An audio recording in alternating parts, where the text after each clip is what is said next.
Nigerians everywhere, and nobody want to see green passport again.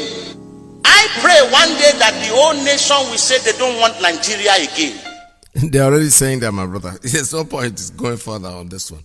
You already said it. It's true. Nobody, all they have their brain is to steal. But you see, it's not all Nigerians. The people are forced to steal. There are people within that thing you call Nigeria that are forced to do what they are doing. Not under normal circumstances. If things are good for them. When you talk about corruption, it's not really when you steal. When a student will get out of the university, graduated from the university, finished his service, 6, 7, 8 years, 9 years is along the line, he doesn't have a job. You people tell us that that empty. Well, how did they put it in the first place? They said, I've lost my quotation. I don't know what I wanted to say was, the devil's workshop is somebody who has nothing to do, right? So I don't know how I can forgotten the way it is phrased. But the truth is, what I'm trying to say in a nutshell is that these people leave the school, they come out. I know graduates. I've been in touch. Not I've been in touch. I have seen or I've heard of people that went to university, went to school, came out of school. They can't find anything to do. They are forced to join the bad gang, and eventually they become the bad people. They catch them for armed robbery and things like that. Are they supposed to do that? No, because they are pressed. They don't know what to do. You have a government that doesn't care, and people are out there. Even yesterday, somebody said, "Oh, are you a Nigerian? You have an Nigerian accent." I said, "I'm not a Nigerian." Then I pointed to my baseball cap because I had it on. It says Biafra. He said, "Biafra, what is that?" I said, "It's in West Africa." Biafra is in West Africa. All right. So it's next. He said, "Is it close to Ghana?" I said, "Yeah, it's next to Ghana." So that's better. There were two of them. The other one started laughing because he knew where I was going. He said, yeah. He says, that one says, it's a white person, but it's Spanish. He said something in Spanish language, which I didn't understand, but his friend interpreted what he was trying to tell me, that we are rejecting Nigeria completely. I said, yes, he is correct. It's only a fool that will tell me that the place is working for him. It's not working for anybody. Absolutely not.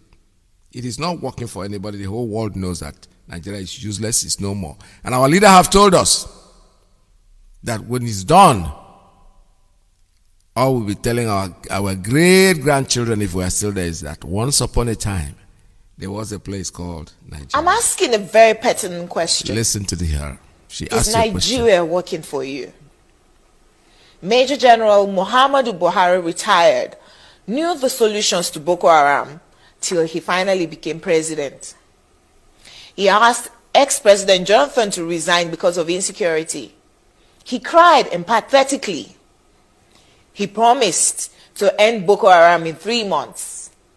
But now, he's telling us he's done his best to arm the military. Why isn't he resigning? Governor Fashola knew the solutions to providing stable power supply till he became Minister of Power, and darkness pervaded the land. After trying hard and giving excuses like he only plays a supervisory role, the ministry was assigned to someone else. Power grid, still they collapse. The NSAS protests were tagged insurrection. In fact, someone said Aisha Yusufu ought to be in jail for instigating violence. Then farmers were beheaded in Borno.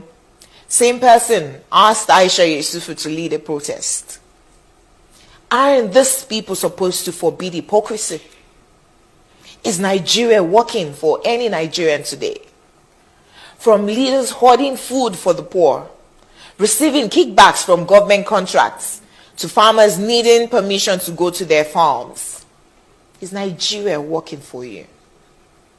Why is Zamfara's gold for Zamfara and Niger Delta oil for Nigeria? And the rest of them. Why is Hisba destroying alcohol, but their state governments receive federal allocation from monies received via taxation, including tax on alcoholic beverages? Why are some federal roads abandoned to bandits and kidnappers? Who is in charge of Nigeria's security? The president is talking tough this time. Most times, he's as shocked by the rest of us by the absence of good governance under him. Regardless of his campaign promises and the manifesto of his political party, Nigeria has rolled back in terms of development. From Naira continually losing its value to our recently launched locomotive trains breaking down in the middle of nowhere. Nigeria has to be working for some people though. The government can do no wrong. To this set of people, their money isn't being stolen, even if the money is being borrowed, leaving debts for their own children to pay in future. Even if the leaders don't use public institutions, from sending their children to Ivy League schools abroad to getting medical treatment abroad, some people who have nothing and we need to donate money for their medical bills if they have a serious ailment, continue to hail the obvious lack of good governance till Nigeria happens to them. Then they get a little pissed. May Nigeria never happen to you. Say amen. We deserve better than the political class who go home with millions monthly to represent people who can't even afford to feed themselves. I am Olajumoke Alaode James. Nigeria is not working for me. Is Nigeria working for me?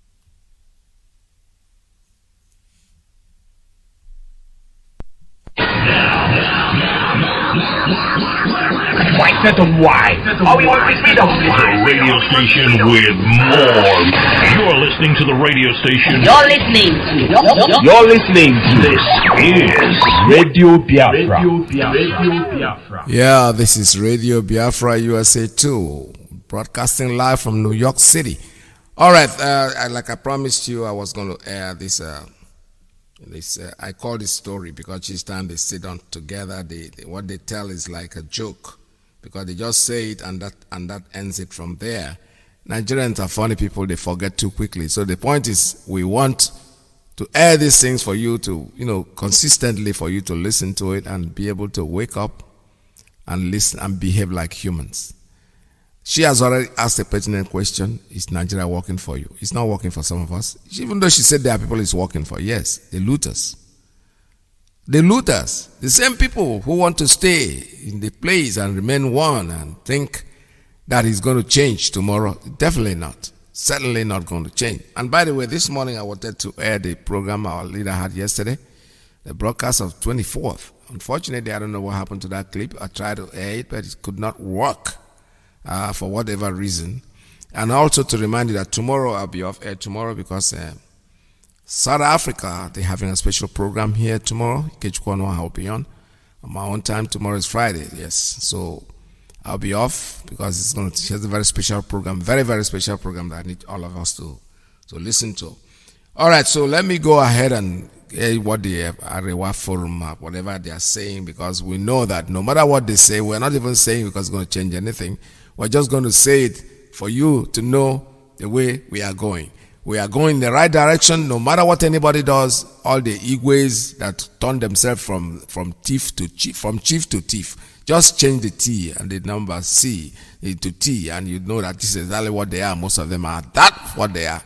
Because when the so-called, anyway, I see the vision that the way the name Ifajuna has disappeared. That's the same name. That's the same way the name Achebe is going to become. Nobody's going to answer that name ever again. I'm saying it in this station because I see it coming.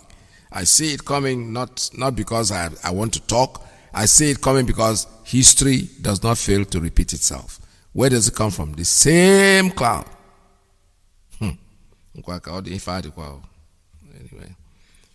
So let's listen to them and see them. Elders Forum, as the name suggests, a socio-political group that continues to stand up to all forms of perceived injustice against individual or group interests in the northern parts of Nigeria, has been saying a lot regarding the declining state of insecurity in the country. The group insists that despite its obvious ethnic identity, that it stands for the non-negotiable peace and unity of Nigeria, two essential qualities that are fast disappearing because of pervasive insecurity. In the past week, the Northern Elders Forum has blamed this state of affairs on weak political leadership and alleged deliberate exploitation of the existing loopholes by mischievous interests. It particularly calls to question the role of leaders of the Southwest region. Joining us now to have a chat around this is Dr. Hakeem Baba Ahmed, Director of Publicity and Advocacy of the Northern Elders Forum. Dr. Baba Ahmed, thank you for joining us. Good morning. Good to have you again on the morning show. Good morning, and thank you for inviting me. Yes, thank you very much indeed. Well, let's start with Samuel Ortom, the governor of Benue State. He was attacked the other day, and yesterday he went to the villa, and he told correspondents in the villa that insecurity is threatening the 2023 elections. Without the federal government addressing the challenge of insecurity, there may be no 2023 elections, and the country is at the edge of the precipice. Do you agree with him? I think what the governor of Benue State stated was the obvious. The level of insecurity in the country is so high, and we're not just talking about physical insecurity, we're talking about the security of the state, the Nigerian state. The way people are responding to the vacuum which is being created by weak and ineffective leadership creates all sorts of threats, not just physical threat that everybody is under, banditry, kidnapping, sundry criminal, but also the threat to the Nigerian state that politicians and leaders like him are creating in the country. So he's right to that degree, and I'm sorry to say, but he's not stating anything new. We've always known this, and we said this in our statement. The way we are going in this country, if anybody is planning for 2023, they must be planning the wrong thing in the wrong direction. This country is in dire danger. We've never been this exposed to threats and security. And we've seen threats to Nigerian state. We've even fought a civil war. But we've never seen a situation where the combination of weak and ineffective governance is combining with opportunistic and very dangerous politics. And the result of that would be that it's not just 2023, but the future for Nigeria is very, very uncertain, and is being threatened. And is being threatened by the criminal and our leaders. It certainly is. You also referred in your statement to the people attempting to balkanize Nigeria and your strong stance that you've taken against those calls. Can you elaborate, please?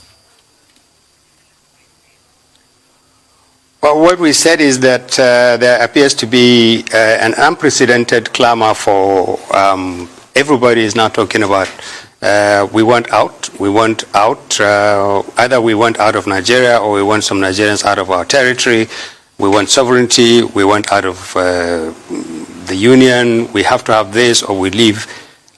We've never had this kind of clamor before. For as far as the North is concerned, we watch this, we worry, because we've been this road before. We know how dangerous it is. The North is not the custodian of Nigerian unity. We have played our role to keep this country together. We'll continue to play our role to keep this country together to the degree that it serves everybody's interest. We see a situation where people single out the North as the only target and the only obstacle to their desire to continue to be outside Nigeria or to be in Nigeria, and we reject that role. We have issues with Nigeria. We have very many problems with Nigeria. We would like to sit with other Nigerians to discuss them if they're willing to. But what you see is as we said in the statement, is the capitulation of responsible opinion. People who should say, when people like Sunday Igboho and irredentists from the southeastern part of the country, or even from the south, when people like that speak glibly about, oh, we want this republic, we want. You know why I stopped there? I listened to what he said. He called Sunday Igboho by his name. Then in the south, he said redentist. You see, I tell Una, say, Biafra is not just the poison. Even the name Nnamdi Kanu is hard to be pronounced. I'm telling you honestly, listen to the man. You see that he calls Sunday Igboho with so at ease. Then he says the dentist or whatever he called them. I don't know what that is, like grammar. I don't know what it means anyway. I've never used that word. I don't know exactly the dictionary meaning of the word. But to say Nnamdi Kanu in the Southeast was difficult.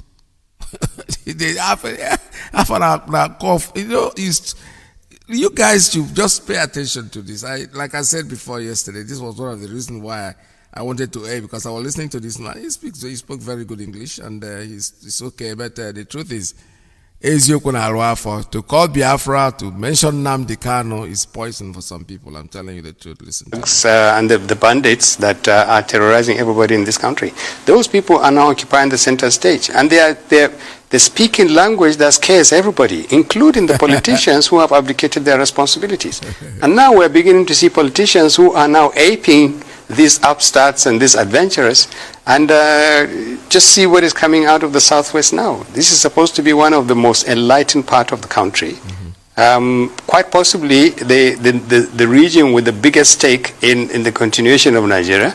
Enlightened community that has always said it is in the front, it is progressive, it can find solutions to the rest of the country. And the leadership in the Southwest is speaking the same language as the politicians that their ineffective leadership and the ineffective leadership of the country at the center is creating. And this is a real threat. So, yes, we are worried about these languages.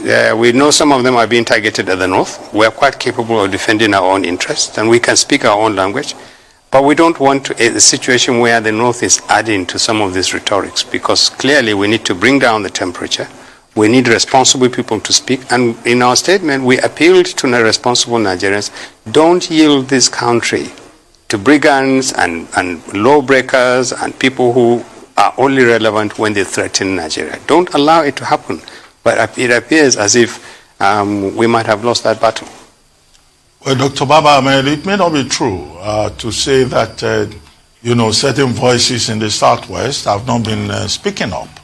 I mean, on this program, I have had to say, well, secession is a different thing from self-determination.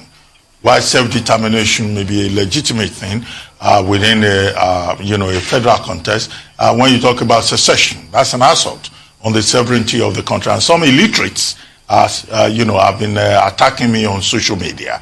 And I also made a point here that there is no proof that there has been a referendum among, the people of the Southwest that they want to secede.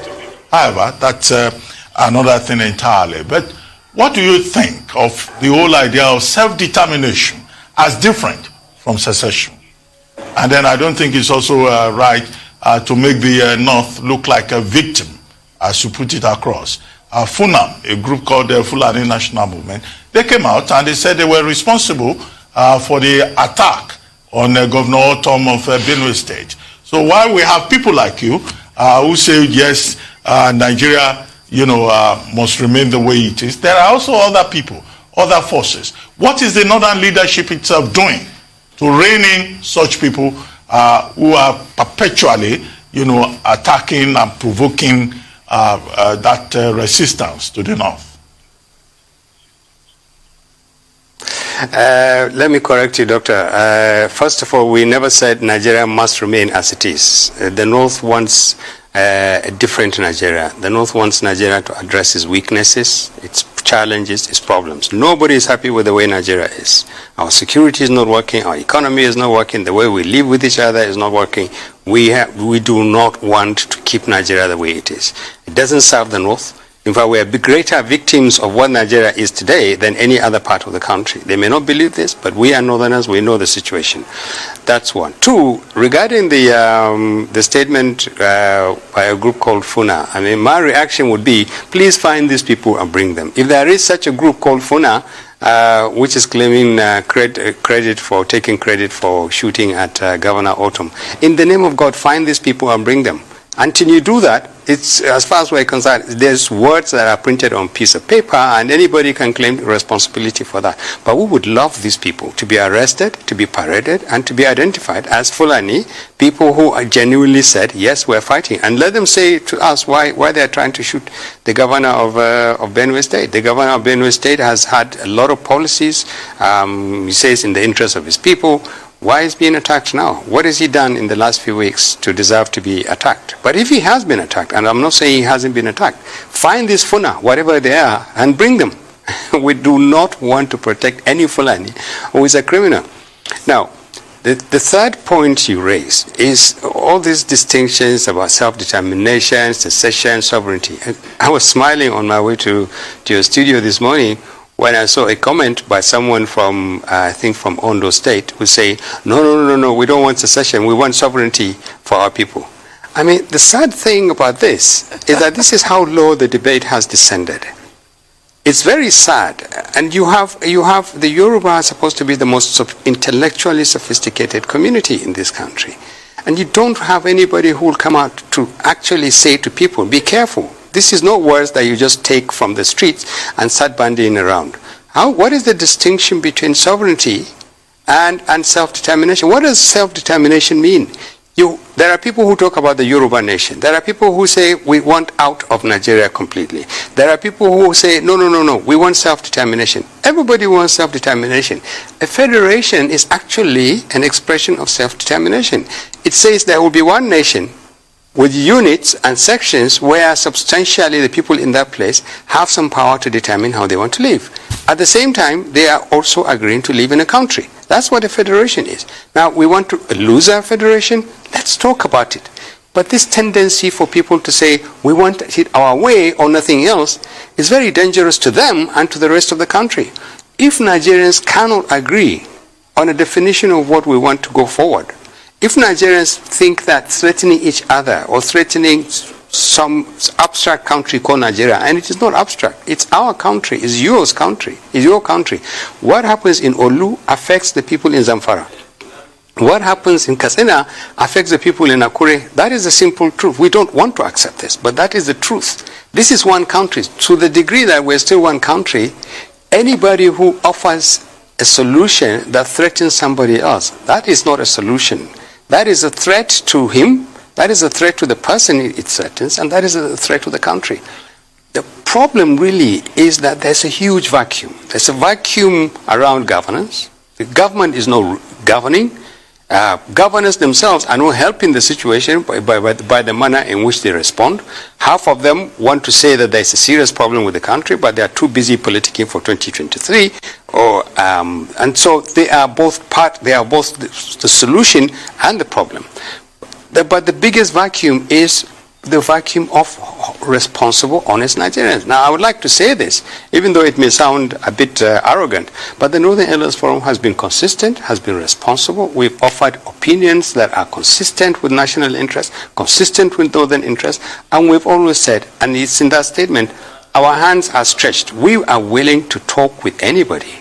Not because we are in a position of weakness, but because we believe that we should continue to play the role, the responsible role that the North has always played in the protection and projection of the interests of Nigeria. We have no apologies for that, and we're very proud of the role of the North. But we need to do this. Where are the elite? Where are the leaders? Where are the elders? Why are we leaving so much vacuum? Why are we leaving so much space for brigands, for terrorists, for people who terrorize us, if not by gun, but by the way they speak, or by the way they chase away other Nigerians, and they create this tension and this fear. Where are the leaders? Where are the responsible people? That's really where Nigeria is hurting. Where are the people who are telling the president? He is planning for 2023, or his party is planning for 2023. Well, who is telling him, Mr. President, or who is telling these governors? Dr. Baba Ahmed, before we talk about 2023, let's take a short commercial break, and then we'll be right back. Please stay with us. We'll be right. The truth is that what I'm thinking when I'm sitting down is like, I wish somebody could just ask these people. You see, they talk without even thinking. In the North, he said he called it that he doesn't want to be very arrogant or whatever. That they're consistent in everything they're doing. How consistent are you? When you sit down there, the man sitting at the helm of is from the North. The custom chief is from the North. The IG is from the North. They just name it. Civil defense, all of them from the North. And you are in one country. You come here, you run your mouth. I don't know what these pressmen and these journalists are just doing there. These are kind of, since you think your forum is so consistent, you're strong, you're blaming the government. Why don't you wake up and tell the government, listen, we are from the North. But how come everybody in your office is from the North? You think we are idiots. The time has come. I'm very happy all of you are panicking. But there is nothing you can do. Biafra is going to be here, regardless of what you are going to do. Regardless of what you try to do. Regardless of how much you try to push what we are doing down, it's not going to work for you. There is no such thing as one Nigeria. Nigeria is not one country, and you know it. All of you sit down there with the turban on your head and whatever you're wearing, and it doesn't really matter. That's not the issue. The point is that you want to lie to yourself. Because if I was there in your forum, if I was the journalist questioning you, I will ask you the same question. How come you people that think your Northern Forum, you are very consistent, according to you, you're very powerful? Why don't you sit down and say, listen, bring out the president, whoever is in there, because we know Buhari is not there, and you know he's not there. Everything is done under insincerity. You sit down there, you're telling us that Buhari is in Aso Rock. Why are you fooling? Who are you fooling? The man is dead. That's the beginning of your problem. You have to get up, wake up, and speak the truth. Whoever is in there, bring that person out and tell him, you know something? Even though we want to take the place of the presidency, yes. But the truth is, how come your assistant, your cook, your steward, your civil defense, your army, your air force, your whatever, name it, the chief of all the officers are from the north? Why? And then you're crying for one Nigeria. You're fooling yourself, my friends. Back with you.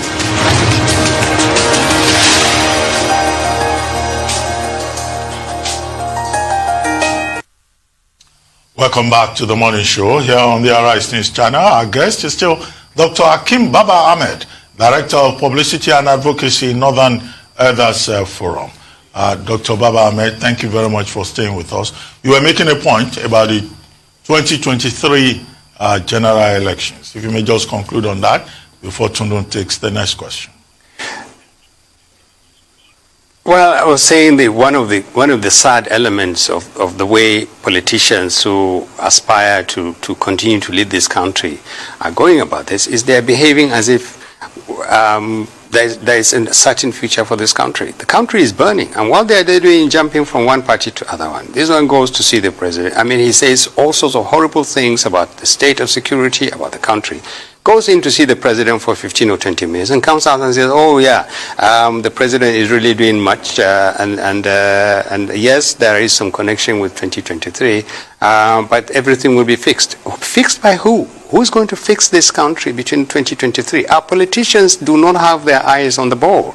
They are not paying attention to the state of the country. And when they are, one moment they are saying, oh, we are safe, we are unsafe, governors cannot protect their own people, governors are helpless, we don't know what to do. The next moment they are maneuvering and conniving to get an advantage over the other one. Between the APC and the PDP, these two parties have run this country aground. And what is really tragic is that there doesn't appear to be a single thing on the ground that tells you that these people are willing to change their tactics. They're all maneuvering towards 2023, and yet no one is paying attention to the result of the impact of insecurity and all these threats about irredentism. They expect people to come out of bushes, to come down from trees where they are hiding from bandits, to come and vote. They expect people who are saying, no, this Nigeria is enough for us, it is unsafe, it is unsecure, to abandon all these irredentist moves that are coming back, to line up and vote for them in 2023. What are they doing about the period between now and 2023? We're going to have 2 more years of President Buhari's administration. We're going to have 2 more years where the PDP and APC are going to try and destroy each other, and yet they don't pay attention to the welfare and security of the Nigerian people. And 2023 is threatened not so much because it is so far away and by the bandit or whatever, but it is being threatened by the irresponsibility of politicians and those who are leading this country. This is real. The real threat to this country is not just coming from bandits and upstarts and people like all these people saying this one must go, this one must leave. It is being threatened by people who swore to secure this country, to protect it, and people who are not doing that. And by people who are not telling them the truth. How many governors have actually decided, look, We need to go and meet the president and ask and demand. And if you can't do that, please tell us we're citizens. The president is either inaccessible, unwilling to listen, unable to do anything about this, and we don't know what to do. That's what we want. And it's not just on partisan lines. Every governor is facing massive security challenges. And you have political party leaders who say, this one is fixing problems, this one is trying to recruit people, this one is trying to get politicians who believe their chances for 2023 are better if they are in this party or in that party. In the meantime, the country is burning. Who do they expect to benefit from 2023 elections? Would this country be there in 2023? This is the real threat to Nigeria in 2020 and 2023 is coming from our leaders, not even coming from the criminal. Well, it's actually impossible to overstate this threat that you've just mentioned. But what really needs to be done, like you said, we have 2 years. Yesterday, we spoke to the chairman of the Nigerian Governors Forum, Dr. Kayode Fayemi, and I raised the issue of restructuring, as I often do on this show, sounding like a broken record. And his response was that of the astute politician that he is. He deftly passed the buck to the legislature, since it's their job to effect constitutional amendments. What are your thoughts on what needs to be done now to actually ensure that that happens? Because laughable as it is, when you raise this gentleman that you heard on your way to the studio who cannot grasp a simple dictionary definition of self-determination or sovereignty, a lot of these so-called pundits pontificating confidently don't actually know the meaning of the terms that they're bandying about. It's funny, but at the same time, it's as serious as a heart attack. We really are at a precipice in this country. What needs to be done between now and 2023? Well, let me, before you answer that, what I need to talk about is what this lady just said. It's an insult to a lot of people, whether they call it Okuruko or call it Okorafo. The point is, what do they really mean? Forget about the dictionary meaning. They are knowing they are being very educated and understanding what they are saying. They know what they want. They want to be free. That's what they want. So you can use whatever language you want. You see, this is part of the journalists. These journalists, I think, the arrogancy, the thinking that they know it all. The man is making a demand. Okay, he can call it self-determination. He can call it freedom. He can call it on slavery. He can call it whatever you want to call it. Do you really know what the person means? He is telling you that he has no light. He has no power. He has nothing that to go home for. He doesn't have money to feed his family. He's sick. He goes to the hospital. Nobody takes care of him. What other language? First of all, he's speaking an English language. It's not his language. It's not his mother tongue. Maybe if you ask him to explain it, whatever tribe he is, he'll be able to explain it more. That is not the point. You people leave the point. You want to make it. You're sounding like a restructuring, broken record. You want to do restructure in 2 years, what you couldn't do in 100 years. Why are you fooling yourselves? Why? You people are not telling yourselves the truth. How can you do that in 2 years? Nobody goes. Most politicians, they get into politics. The next thing they're thinking about is the next election. You don't know. You don't have a president. The country is not being run by proxy. Nobody knows who is running the country as we speak. And you're talking about restructuring in 2 years so that you have another election and then you wait for another. Oh my goodness me, I don't understand it. I had to interject this because I'm really, I think we're all listening to this. We are all listening to it because listen to what she just said. She's more concerned with the English language. Oh, the person that you made a comment, maybe you didn't go to school, you don't understand what he's talking about. You are talking about restructure, you're sounding like a broken record. Of course, that's the way you're sounding, actually. You are a broken record, a broken CD. Keep repeating the same thing over and over. It's been repeating like that. When is it going to stop? It will never going to stop until Nigerians will rise up and say enough is enough. Take the bulls by the horn. A revolution is what Nigeria needs. There's nothing else. The people that are speaking, the Northern Forum, I understand what the doctor is saying, but the truth is, where I default him is, you people as a forum, as a body like that, you call yourself the Northern Elders. Why don't you call that Buhari, whoever is in there? Because Buhari is dead. We know somebody's in there. Bring him and say, listen, what are you going to do about this? This is what we want. Otherwise, how many are those people? And how many of you people sitting down there and not thinking like normal people? Let's listen. Urgently. I think we need to take strong initiatives on our own as citizens. We cannot rely on the president or the governors or the National Assembly to actually address the foundational issues that affect us. The truth is that there's enough on the ground to question the efficacy and the legitimacy of the Nigerian state in terms of its commitment to protect us, to improve the way we deal with each other, to shield the country from abuse. The way to go about it is, I think, that we need to talk to each other. There are enough Nigerians of goodwill. They're being scared. So most of them are being scared to say anything. Most of them think that they can weather this storm, and they won't. We can reach out. From the Northern Elders Forum's point of view, we are talking to other groups from other parts of the country. We are always talking to other groups. We want to see if we can re-engineer some kind of an arrangement and a consensus between us and other groups in the other parts of the country on the basis of mutual respect and a recognition of the fact that no part of this country is going to get any advantage of another part of the country just simply because that is what it wants. You can't do that. And then we want to talk about restructuring. We want to talk about amendments to the Constitution. The problem is, and we've said this before, people who think that the solution lies in the National Assembly, I think are mistaken. The National Assembly is made up of people that we sent to the National Assembly. We ask them to go there and represent our interests. They have drawn a line around what is our national interest, what is our interest, and what is their interest.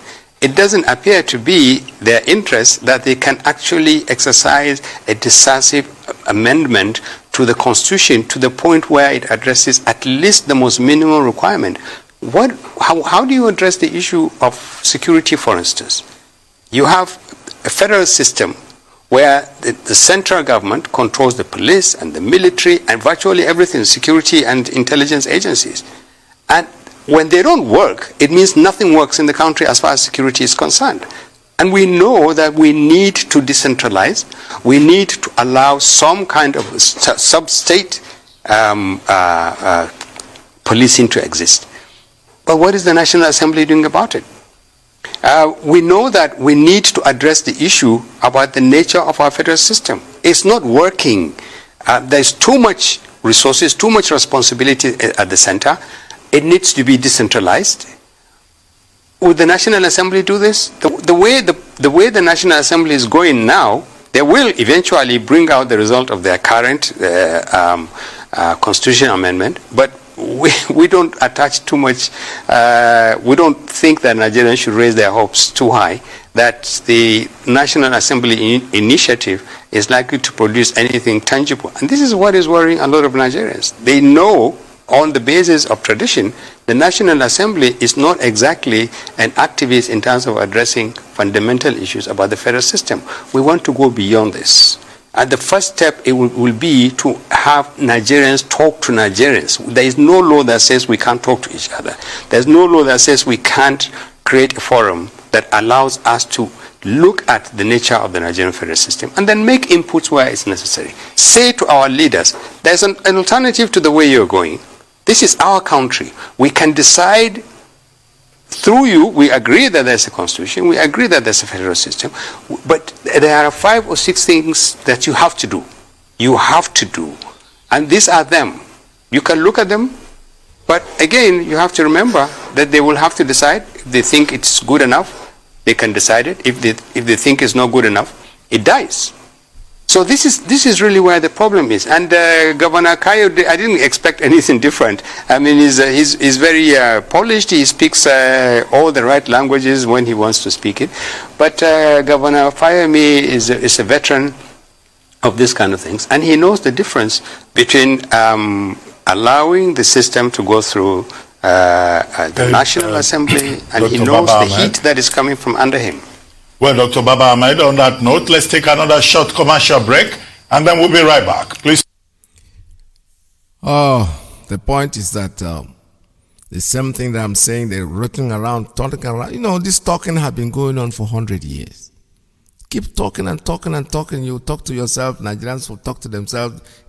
Talking what? Revolution. Revolution, revolution. That's what you need. Nigerians should wake up and take the bulls by the horn. Take your own destiny into your own hands. Stop sitting down there and listening to these people, because they see sincerity and maybe the doctor. I'm not making it personal right now. He is talking. He's making sense. Yes, but the truth is, who are you talking to? Politicians, bunch of thieves, people that went in there not to serve anybody. They went in there to serve their pocket and their families, and you think they're going to accept anything? Stop fooling yourself. Why did we go to war? How many millions of children died because Ojukwu went to discuss restructuring? He went to a meeting because he didn't want a war. Now you want that same restructure after. You go back and bring those children that you starved to death. Those people that you killed for wanting to be free. Today you're talking about restructure. That is, we are the thorns in your bones. We are like the bee that is in your scrotum. There is nothing you can do to it. We are Biafrans. We are going home. Whether you like it or you don't like it, we don't care how you talk. All this talk is all fancy. Because the point is that the opportunity had come and gone. Earlier on the program, I heard the broadcast of our leader, our general, the people's general. The same thing, the same reason why he went to Aburi. He took Gowon there because he wanted to he just didn't know what to do. Let's go here and make this country work. No. They went to war. They destroyed us. The British people helped them. The Soviet Union, the Egyptian pilots, they were killing women in the marketplaces, killing children, even in the church. They threw bombs at the church, at us. And today, you think we are so stupid? This generation is not stupid. This generation of Biafrans are different. This is a generation that will tell you that you cannot do things in the past and get away with it, that today is different from yesterday. Nigerians, if you want to join it, you have to. If you don't want to, you want to remain the way you are, you want to remain the slave that you are, that's your problem. But for we, the Biafrans, we are going home. There is nothing anybody can do to stop us. I hope everyone is hearing me out there, because I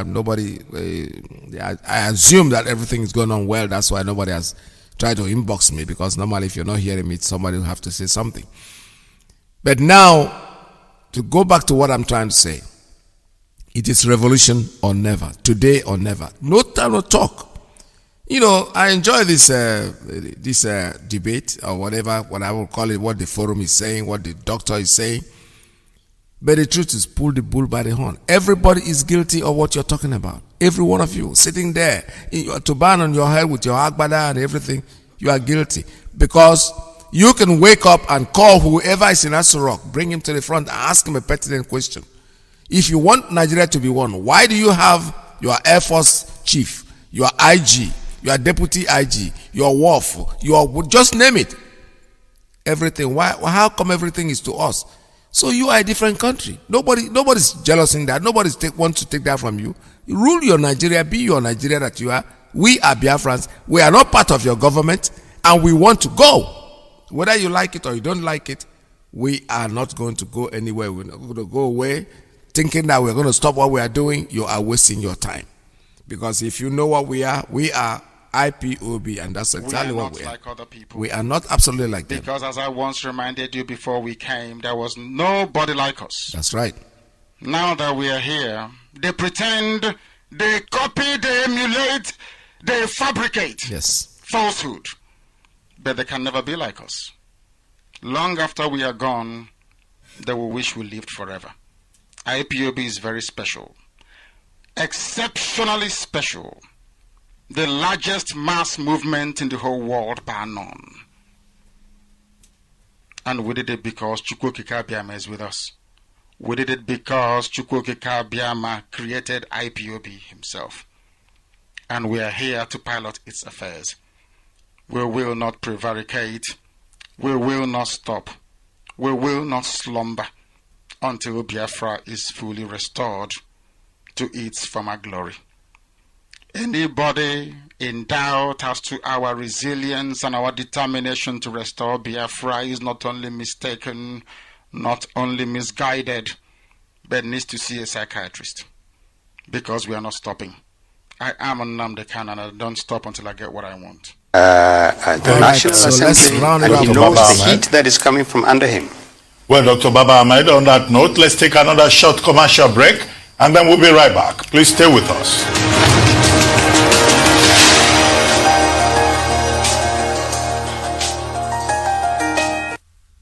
Welcome back to the morning show here on the Arise News channel. Our guest is still Dr. Akim Baba Ahmed, Director of Publicity and Advocacy of the Northern Elders Forum. Well, Dr. Baba Ahmed, thank you very much for staying with us. Well, you said Nigerians need to talk. You said we should not rely on the National Assembly to do that talk. What exactly are you recommending? Another political conference by an administration that rejected the 2014 National Political Conference by the Goodluck Ebele Jonathan administration? If that is what you are recommending, okay, what should be the highlights? Because you said there are 5 or 6 points to talk about. And who is going to talk to who?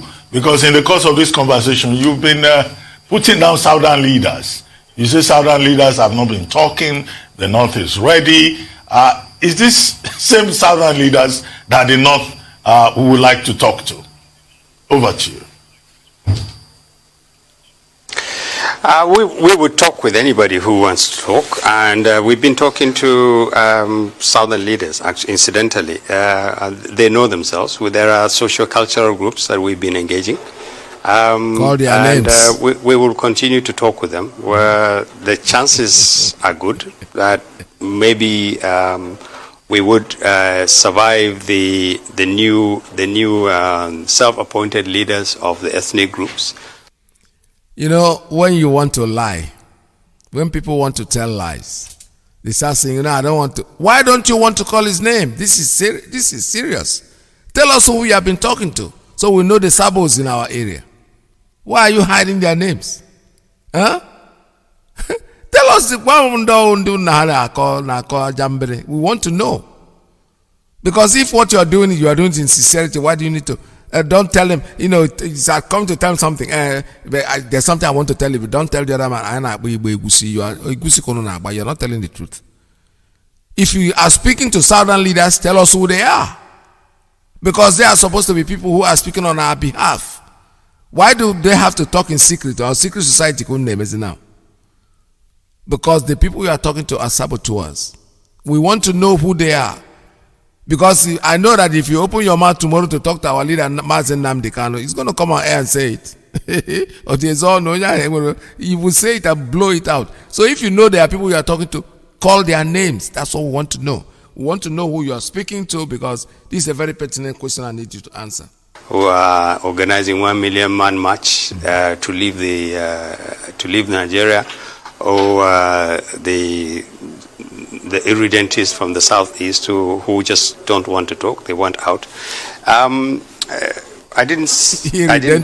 clear this. Nobody wants to call out. We respect the Nigerian IPOB, Constitution. We believe that the National Assembly, one way or the other, has to be instrumental to whatever we do. And we are willing to engage the National Assembly and channel whatever suggestions we have through them. What we believe needs to be done is that Nigerians themselves, not the government, Nigerians themselves should reach out for each other and sit down. And you'll be surprised, Doctor, there are quite a number of initiatives in that direction. In the next few weeks, I think Nigerians will see some very serious efforts being made from across the country to sit down. It's not entirely all gloom and doom. We haven't lost the battle yet. I think some responsible Nigerians are beginning to wake up and to find the courage to actually say, what can we do? And it will be done. Now, the difference between what we want to do now and between the reference you made to the 2014 conference will be that this will largely be a citizen-driven exercise. Eventually, we will have to engage the government, the National Assembly, the legislature, maybe the president himself, and say we believe that what we have documents that we believe are going to be useful. Some require immediate legislation and action, and some could be taken up in the long term. The The bottom line is you need to fix key parts of this country, the nature of the democratic process, the electoral process, devolution of powers, addressing issues like regional or state police. You need to do that before you get to 2023. Otherwise, you could get to 2023 and you'll have two massive problems. A weak country, arguing, quarreling, not sure whether it wants the same country or not, approaching a major monumental issue, because for us politics is a monumental thing. I cannot see how Nigeria going the way it is now is going to face and work towards 2023 and survive an election that will compound the weaknesses and the challenges that we have. And the truth about it is that 2023 is very much behind a lot of the things that we're seeing. There are problems that are being contrived and made worse, like we said in our statement, because some people see some benefit in making these problems worse. They think that, okay, if we say, unless we have this, this is going to happen. Unless the presidency comes to us, we don't want to be part of Nigeria. We don't want anything to do with Nigeria. But if you give it to us, everything will be fine. Otherwise, there will be this and there will be that, there will be restructuring, there will be secession, there will be self-determination, there will be sovereignty, whatever. A lot of it has to do with 2023. So how do you get to 2023 without necessarily addressing some of these issues that are agitating and threatening 2023? And then what happens? Assuming for the sake of argument that you actually do succeed in saying, okay, the presidency moves, and even that is not a given. But let's assume that you move 2023, and then you sort out the issue of where does it go? If it leaves the north, does it go to the southeast? Does it go to the south-south? Does it go to the southwest? How do you deal with the problem of the south then, where if it doesn't go to the southwest, southeast says, no, it has to come here. Now let's assume all those things are done. Tell me the kind of president who will agree to restructure this country, whittle down the power of the presidency, whittle down the power of the National Assembly, which represent threats to this country, whittle down a lot of the issues that represent, reduce the problems that represent serious threats to the federation. Which president would accept that? If you come to power on the basis of this current constitution, I bet you no president, no legislature, no governor, not even a state assembly will agree to change this country. This is the reason why we need to fix some key parts of the way we work before we get to 2023. Otherwise, we will approach 2023 with two massive problems. A country virtually falling apart because some people think it's not worth living in Nigeria unless you get what you want in the political short term, and an election which is going to be impacted by the political environment in which it takes place. This is what we want to say. But to get back to the answer of the question I'm telling you, Northern Elders Forum is a very responsible group. It is top. Please go ahead, sir. Hello, Dr. Baba Ahmed. Please go ahead. We have people. We have people we're talking with. They appear to be amenable to being to discussing with us. We believe that there's a lot of hostility around talking at all, and this is how sad this country has become, that elders and leaders cannot even talk, because people think just when you talk to each other now, you're submitting. But we will talk, and we'll continue to talk. We'll explore ways in which we can work, not as a concession to anybody else, but because we believe that unless Nigerians talk, everybody is in trouble. We must talk. We must reach out to each other. We must make concessions to each other. We want everybody to bring their version of what they want to see as Nigeria. We want to see what can be done now. We want to see what can be done later. We want to see what must be done. Otherwise, we will not even survive to see 2023. And we'll play our role as Northerners. We have always played our role as Northerners, and will continue to do so. As I said, we don't have any apology for speaking up for this country if it is not. All right, he has said it all. That's exactly what I think he is saying. He's making some sense, but you know something, he's not making sense. You make sense, you don't make sense. All you have to go back, the time has come for us to go our separate ways. There's no point. All these things you are dragging, you're talking, going back and forth, it's a waste of time. The country is not one. That is why you are talking to some people. According to you, there are people in the southeast or the eastern region in the south that you're talking to, and you don't want to name them. Tell us who they are. Who are these socio-cultural groups that you're talking to? Because after all, if you're making a decision, if you're talking to people, How do we know you're talking to the right people, though? You don't take a problem to somebody who's the cause of the problem and then talk to that person and think you're going to arrive at anything. No. Definitely, I don't know who you're talking to, but we don't care who you're talking to, because you know something? Those people won't even want you to call their names. That is why you are so dumb about this whole thing. You say the elders can't even talk anymore. Who are elders? Stupid elders. I'm an elder too, but we are part of the foolish ones, so we don't really need to say something. We need to allow these young kids to determine their future. The line is open for you. You can make your calls at 646-920-4541, 5703-528-442, +1 929-406-9953. My name is Ike Peters. This is Radio Biafra USA 2, broadcasting live from New York City under the auspices of our mother station, Radio Biafra London. Our leader's name is Mazi Nnamdi Anu Nyilonyosa. That's Atakata Bufu. So call us. The line is open for you. This is Radio Biafra USA 2.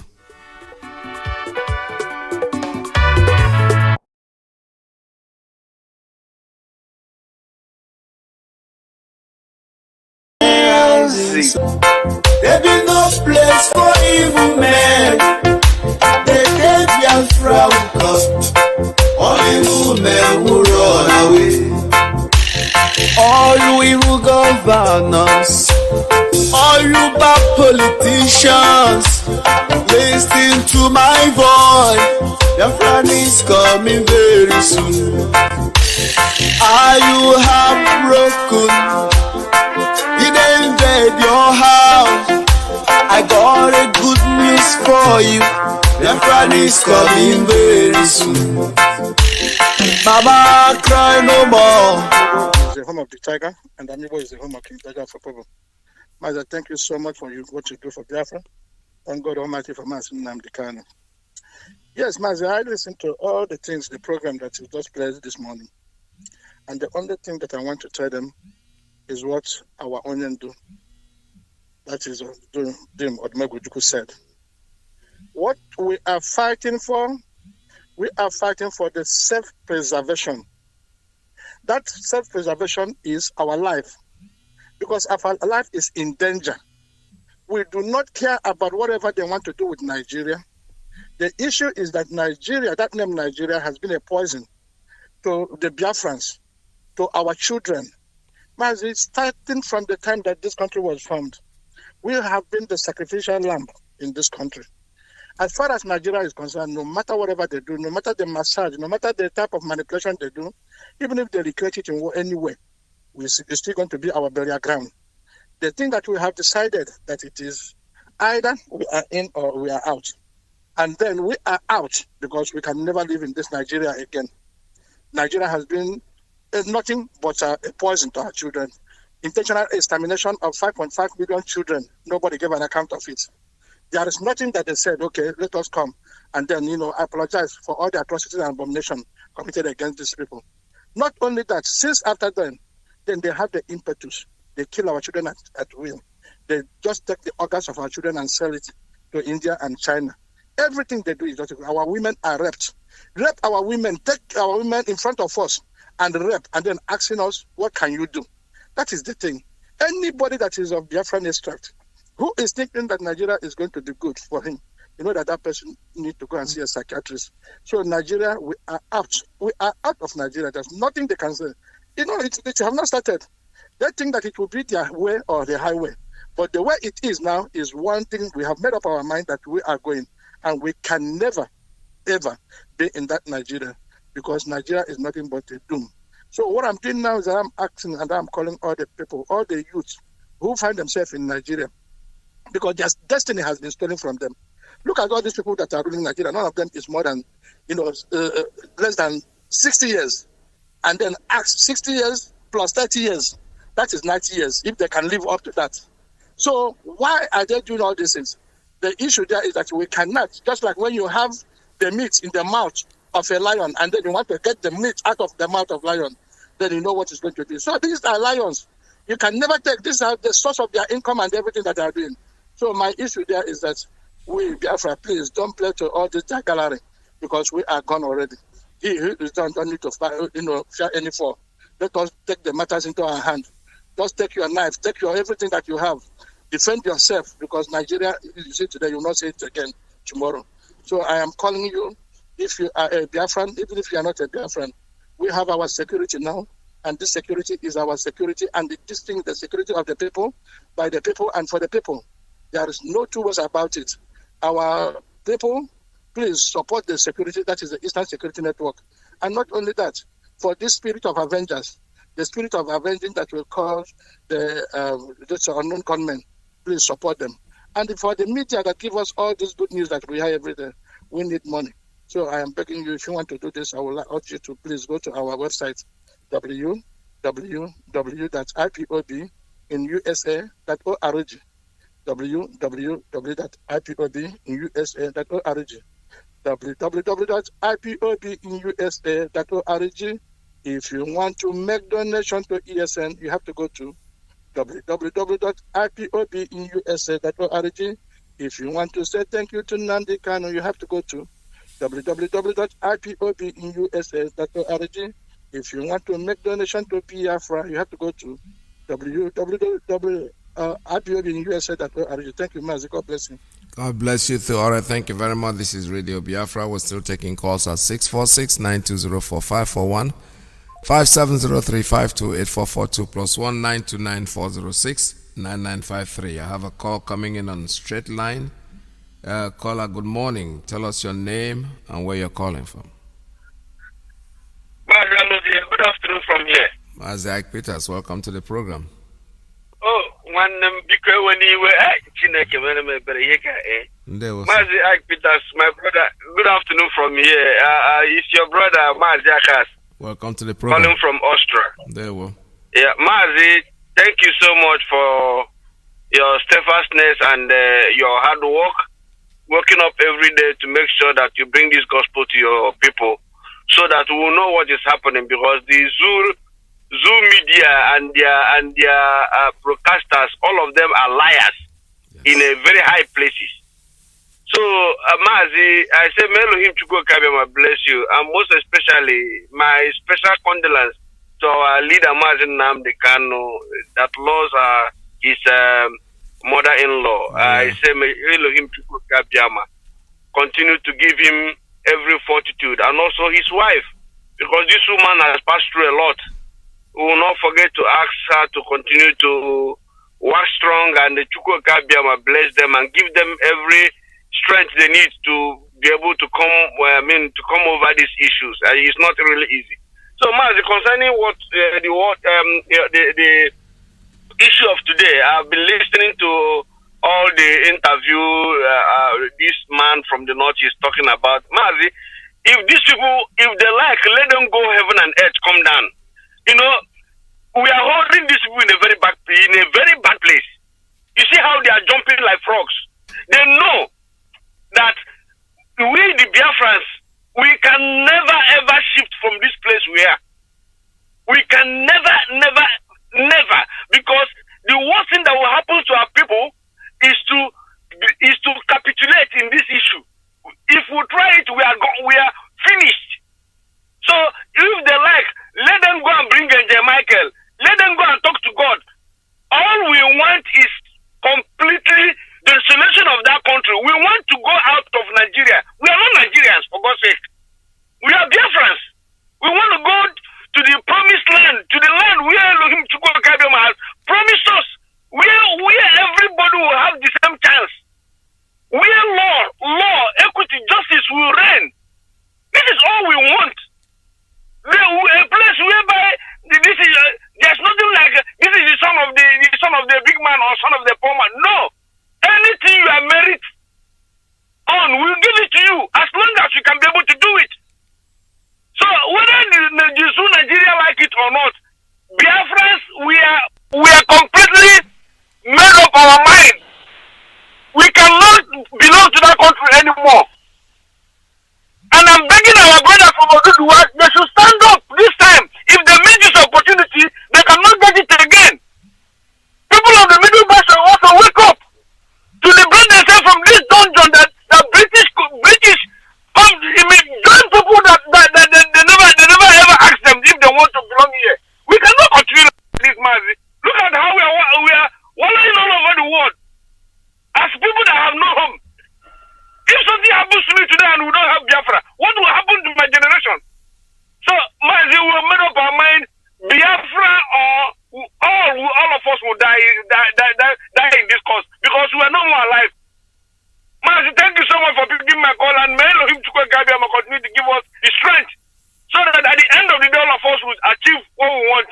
which is Biafra. Thank you, Mazi. Thank you so much. Thank you, All Mazi. right, thank you very much. This is Radio Biafra. We're still taking calls at 646-920-4541, 570-352-8442, plus 1929-406-9953. Just call to my mind. We're sending our sincere condolence to our Queen Mother, our First Lady, for the passing of her mother, and our leader Mazi Iyke, will take gratitude and grace from God for the passing of your mother-in-law. I know what that means, and that means a lot. I just know how that escaped me. I saw it on Facebook yesterday, and this morning I failed to talk about it, which is not very proper.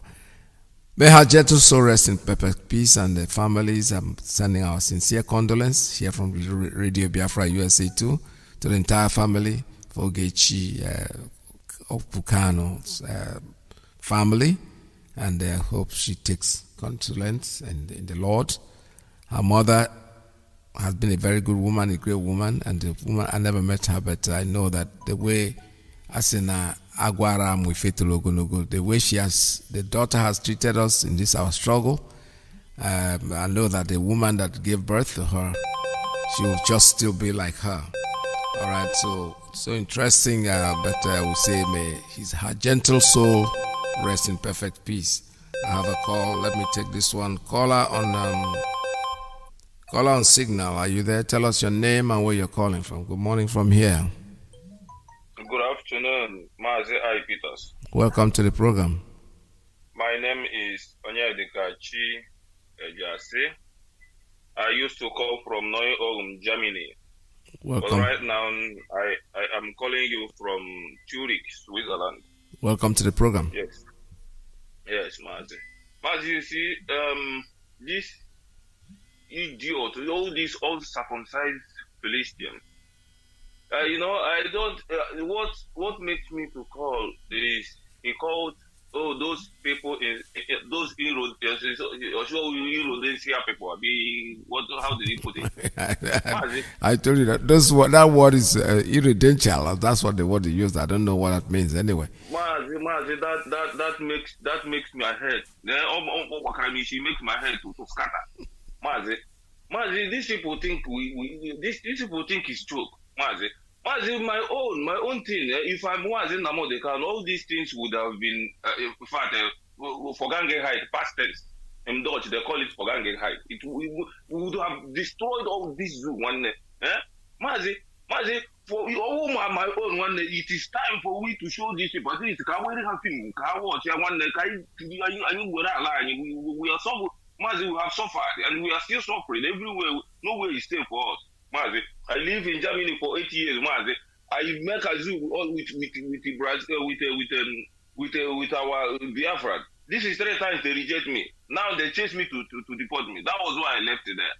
Okay, I am here now, hustling on how to register, make a zoo again here in Switzerland. Mazi, we are suffering everywhere. It is time for us to go home. And we should stop listening to all these people. It is time for we to destroy these people. Destroy them once and for all. And we find you will deal with you do it. And you go see, I will have to. But they have wrong. I general challenge. And we here with my what we found on the other one. Yes. Too much. I greet you, my brother. May God bless you, Mazi. Bless you too. Thank you, sir. Okay, thank you very much. Darling. All right, this is Radio Biafra. I have another one coming in, and let me take this one. Call on straight line. Good morning. Tell us your name and where you're calling from. Hello? Yes, caller. Your phone, your radio is open on the background. I'm hearing your radio on the background. Please turn it off. Tell us your name and where you're calling from. Call on straight line. Tell us your name and where you're calling from. Your line is still open. I'm hearing your voice. All right, turn off your radio, then you call us back. Let me take another one. Caller on WhatsApp. Caller on WhatsApp. Tell us your name and where you're calling from.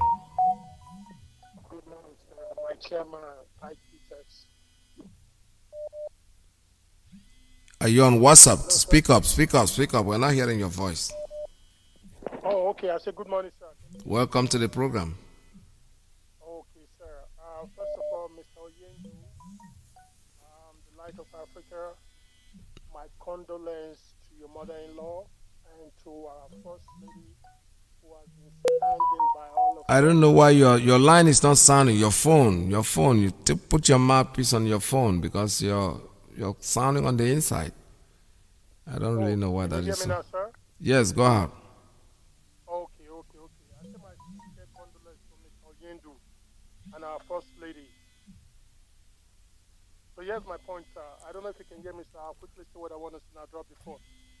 Yeah, go ahead, but not that we don't hear you. We hear your voice, but your voice is sounding on the inside. It's not audible enough. I don't know why. The volume is all up. But go ahead. Let's try it and see what it sounds like at this time. Okay. Here's my point, sir. Yes. I told everybody on this platform when I first called in initially, sir, I said we must take care of ESN. If ESN goes down, we are all finished. And we did a good job. IPOB did a good job to make sure ESN stand very well. And anytime they come to attack ESN gets better. And the membership of ESN jumped. This is how stupid the zoo is. And the more they attack ESN, the more they will get sympathizers. And people will be donating to IPOB. And they will get better and get stronger. So now ESN is not getting better and stronger. There's nothing they can do again. And we're not going back. Yes. In this battle, we're not going back. I just want to say thank you to everybody. Mazi Iyke, everybody. There is no exception, everybody. And we're going home. I'm an Ishekiri man, but I'll stand by Biafra 110%.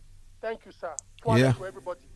All right, thank you very much. Ishekiri is Biafra, actually. So you're a Biafran already. Not that you're Ishekiri, you're standing for Biafra. Ishekiri is part of Biafra, and that's it. That's just a language in Biafra. Ishekiri, Urobo, we're all the same. There's no doubt about it. ESN is something that our leader created for us, and these are the people that are there standing in for us. When we sleep with our eyes closed because of ESN. And there's nothing anybody can do to stop them. We pray for them, and we pray for the unknown gunman, non-gun men or gun women. We don't know who they are, whether they're men or women. Whatever they are, what they are doing is for our best interest, and we have to protect them all the time. Caller, good morning. Caller on straight line. Tell us your name and where you're calling from.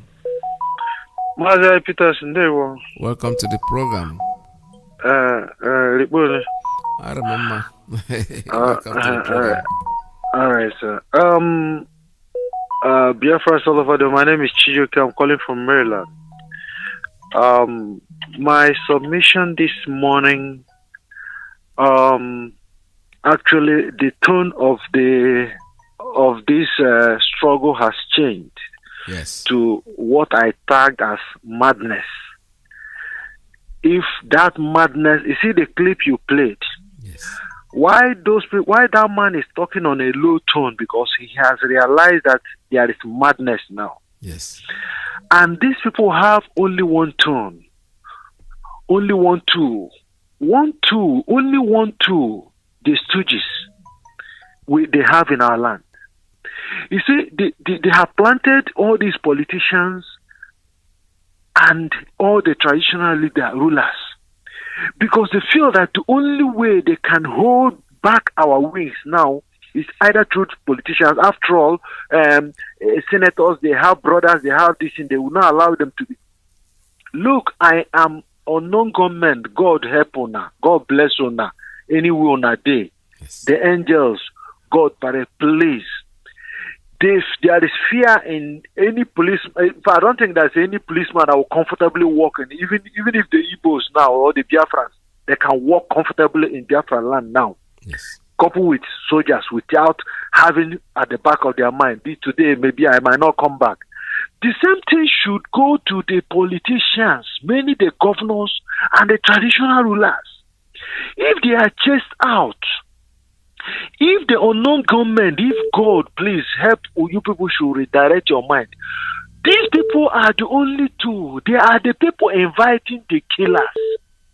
If they are chased out, if they are sent for proper judgment to God, if they give their life to Christ in the proper way, Frankly speaking, these people will not be saying what they are saying now.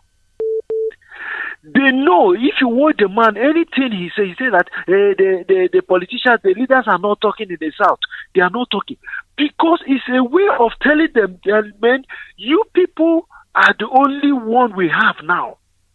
The federal might is totally destroyed. Yes. Now the Oduduwas, an intel told me yesterday that, do you know why in Oduduwa Republic that it's not easy for army and police to come there for now to do what they are doing in the Biafra land? It's because they know that these people are not even ready to face the army or police. Rather, any person they take down, they will face their leaders, they will face their traditional rulers and their politicians. They know that the politicians know that the people will come after them, and that's why they have been postponing this. That's why they have been postponing that. If all these guys lose a lot as they are making people to cry in tears, yes, frankly speaking, the tone will change. Because now they know that it's no more this thing, irredentis or whatever he calls it. No problem. They can give us any name. No problem. We welcome it. We welcome it in total. The madness should spread. In fact, the madness should spread even to the churches. Even, in fact, if all of them are uncomfortable, let all of them run out. If they come abroad here, they know that they are not comfortable. They should come. Anywhere. When they know that, man, heaven is not comfortable for us, hell is not comfortable for us, it's better we do the right thing. You see, the story will change. Yes. That's my submission this morning. Thank you very much. Thank you so much. All right, this is Radio Biafra USA 2. I have one coming in on WhatsApp. Call on WhatsApp. Good morning. Tell us your name and where you're calling from. Good afternoon, Mazi Iyke Peters. Welcome to the program. This is Mazi Bernardo Wakwe, calling all the way from Mozambique. And welcome to the program, sir. Go ahead. Mazi, thank you for the good job you are doing for your beloved nation, Biafra.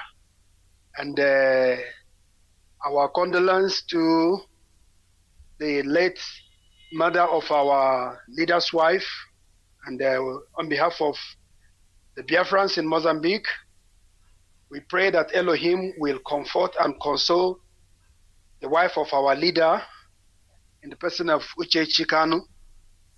Mazi, I want to say big hello, thank you to the way you analyzed that interview that was granted to that the doctor from who said he represents the Northern Forum. Yes.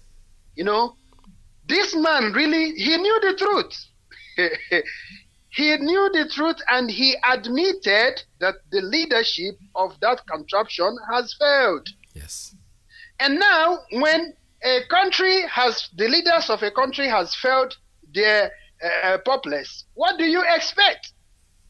We can't continue rigmaroling from year to year, the same topic. We say and say and say, and nothing is done. I mean, the best thing for people to do is for us to agitate and be free. Right. I love the way you put it. It is time for a revolution. Of course. These our people, they are not getting it. We have to revolt what these idiots are doing there. They are not there for our interest, and they can never be there for our interest. You also went ahead to ask, why is it that he never mentioned the names of the people he said they have been speaking to, they have been speaking with within the Southeast? You're supposed to mention their names. So the truth remains, like one of our callers said, we are not backing off. We are not backing up. We want to go. The Arewas also, they want to go. The Oduduwas, they want to go. The Middle Belt, for now, we don't know their stand. But all we are saying, like the broadcast our leader had last night, he talked about this lady, this small girl, Leah Shaibu. This girl has been there with these people for almost 2-3 years. Yes. The Khan is not doing anything. Why? Because all of them there, they have been bribed. They cannot say a word. Not even the pastors. Nobody is speaking for this young, innocent lady, girl that was adopted. But if it were a Muslim girl that was adopted, within our region, by now, all hell would have gotten loosed. So to my fellow Biafrans, I'm calling upon us all. It is time we stand our ground. We are not going to back up until Biafra is restored. Thank you very much to all our brothers, our sisters, those who are behind the microphone, working for us to see that the whole world, they hear about our plight. May Elohim continue to bless you all. And also, I pray for our leader, wherever he is, Onyendumazi Nnamdi Kanu. May Elohim continue to shield him. May Elohim continue to protect him. Any plan against him shall backfire the enemies. Yes. Our Lord will continue to see him anywhere he goes. I pray that Biafrans all over the world, God will continue to protect us. Biafra we have come to get, and Biafra we must get. In Tukwa Biama's name, I pray. Say. All right. Thank you so much. This is Radio Biafra. We're still taking calls here at 646-920-4541, 570-352-8442 +1 929-406-9953. All right, let me take this one, and I have another call coming in on WhatsApp. Caller, good morning. Tell us your name and where you're calling from. Yeah, Mazi Iyke. Good afternoon from Germany. Mazi Iyke on the line. Welcome to the program. Yeah, thank you, my brother. God bless you, and God bless our leader Nnamdi Kanu. Yesterday was another blockbuster, because when he was talking about that little girl who is now mother of 2 kids in a camp of in the captivity of the worst terrorist organization in Nigeria, the world, I was almost shedding tears. A little girl, she was underage when she was adopted, and now she's a mother of 2, and nobody's talking about her. Nigerians are doing like nothing happened. Imagine being the parents of this little girl. Shame. This is what Pastor Emmanuel Bosu said on his broadcast 2014, that Nigerian Christians have abandoned their brothers and sisters in the north. Matt, are you hearing me? Yes, go ahead, sir. He said it on that clip, and that's what is happening today. As long as it doesn't concern me, as long as it's not my daughter, everything should, hair should not fall. That is horrible. This man you played this clip now, I listened to him this morning live. This man, he is a liar, a pathological liar. He said that North has been doing her best to in the unity of Nigeria. The North has paid, has paid price. What price has the North paid? The North is the problem we have in Nigeria from day one, even before the independence. Look at what Ahmad Bello said about the Igbos, even before the independence. So why is it lying? I grew up in the North. Any Igbo man who is living in the North has been a victim of one horrible religious riot or the other. Every Southerner who is living in the North has his or her story to tell about the North. The North, all the civil war started by with the Northerners. Ojukwu didn't declare war on them. Ojukwu did not go to North and kill them. They came to our place and killed us. Why is he saying that the North has paid a price? The North has murdered souls, has murdered millions of people just to return one Nigeria. Yeah. And look at what is happening now. He's coming and telling us that the North is paying a price. No, you are holding us hostage. Yeah, thank you. Because look at what's happening.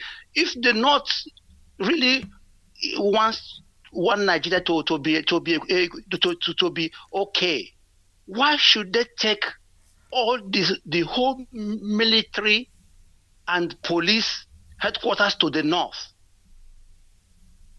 You have everything, both Air Force, both Army, everything is in the north. If they really want one Nigeria, if they are kind of, oh, we have done too much for one Nigeria, why should they even remove Lagos to Abuja? There was no referendum. There was no election for that. They didn't ask anybody. It was a decree. Sack, they just removed our Lagos to Abuja. Thank you. And today he's telling us that Lagos has done that Northerners have done so much to retain Nigeria. Who is this Northerners he's talking about? The same, talking about Biron people. The Biron people he's including Biron people in the north, the TV people, the Bachama people, the Jukum people, the Birons, the middle belt, the southern Kaduna. They are butchering every day. They will come up and tell it the north. They should say the Fulanese, not the north, because this, the people, the indigenous people of the north are victims of one Nigeria, victims of Fulani hegemony. They should not come up and start telling us one Nigeria, one north. There is nothing like one north. TV people are crying. Everybody, the indigenous people over there are crying. They are even worse off than Igbos and the rest of Nigerians. They are worse off. And he's coming and telling us northern Nigeria. There's nothing like north. There is nothing like, you talk about Sharia, northern Nigeria. Apart from that, there's nothing like, there's no more north. Thank you. Thank you from here. God bless you, my brother. God bless you. All right. All right, this is Radio Biafra. I have another call on Signal. Call on Signal. Good morning. Tell us your name and where you're calling from.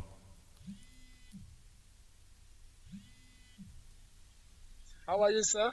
Good morning. Welcome to the program. Thank God we're fine, sir. Your brother Chidera calling from South Africa, sir. There we Yeah, no title. Try to remind you, the Canaanite. Canaanite, yes. Did I get it right? Yes, it's Canaanite. Somebody said yesterday it's Canaanite, but I think it's Canaanite. Anyway, I think Benjamin will come in later on the program. I'm sure of that, so he will probably clarify and explain it better. Yeah. Yes. Mazi Peters, let's just say the truth. Nigeria don't have a plan for anything. Nigeria, they have planned for themselves. Those one call themselves elite. Yeah. Nigeria is the only country whereby you do on the eve of the election 2019. You're already talking about 2023. Yeah, wow. If you check the way Nigeria argue, the argument, 2023 have been in table right from 2029, the eve of the election of that particular country. Yeah. Nigeria don't have a plan. The only thing they have a plan. Plan A is politics. Plan B, politics. Plan C, everything about it. They don't have policies. Okay, let anybody come on air and say, this is what Buhari, as they say, that because they're using his name to ruin the country. This is what exactly this man promised and come to accomplish. I can give of both bread, both rice, sugar, and the rest of them, how much they are before Buhari came to power, and how much is it now that he's in power? Are you improving?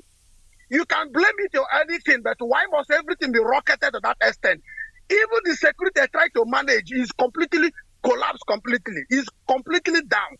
Now, from 2,000 naira to 4,000 naira, how many percentage was it of back of cement? One man. Imagine if this will succeed and this man fleece his refinery. Now, the news coming out from that useless country now is that all the southern senators have agreed that they will support one Nigeria. They just raised their useless hand in National Assembly now. All the media is reporting it.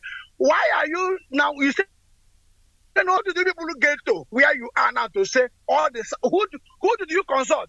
Who did the southern senators consulted? Why would the southern senators are the ones saying they support one Nigeria? That is a country that is not functioning. That means not supported what they supported. And the South now are raising hand. According to the law, is busy making statements, exalting his state from being Oduduwa nation. But who voted you in? It's not the same Oduduwa people that voted you. Mas, this is the only country whereby it's divided into two. Not even the elite and the rich now. It's between the elders, Ndoboga, plus the youth are the one fighting. To be honest with you, because it's very few of our age are benefiting from Nigeria. Meaning it was the same year age you employ. I know Hanamoto. Oh, and acquire you, but the same Mundaboga. Then Mundaboga put in an argument now that Nahachoro can Nigeria divide. Now, buying chairman. I want to you chamata. I want to not chamata anything. With all due respect to you, sir. When you want to chamata, these people claiming that they're educated since 60 years. Okay, we be in the same country. No single electricity, no road. Your children are dying in Mediterranean Sea, and in our chief only red cap left, front, and back. Buhari Kaigeso. Tell me what you have achieved 60-something years. Okay, these are people who go to Biafra war. Know who died in Biafra war. Today, the youth have come up. Put any country that neglects the youth are about to fail. And let me tell you the truth. How can somebody just come up from nowhere? We are supporting the one that said, okay, let's bring, I will make Fulani, give Fulani citizenship. The same Mundaboga. Bye-bye, Thank you, sir. You see, it's true. You're right, my son. There's no doubt about it. That's no okay. You know, fruits also grow old, so it doesn't matter anyway. Because if I need a woman, we want Biafra, we're gonna get Biafra regardless of what they do. This generation, if you leave it, well, our own time is not very. Many of us now, because be 20 years, unless or not, we Metusela. And but otherwise, there's nothing anybody can do to stop what we are doing. Biafra is our thing, and. This is Radio Biafra USA 2. I have taken a call on caller on Signal. Good morning. Are you there? Tell us your name and where you're calling from. Caller on Signal. Are you there?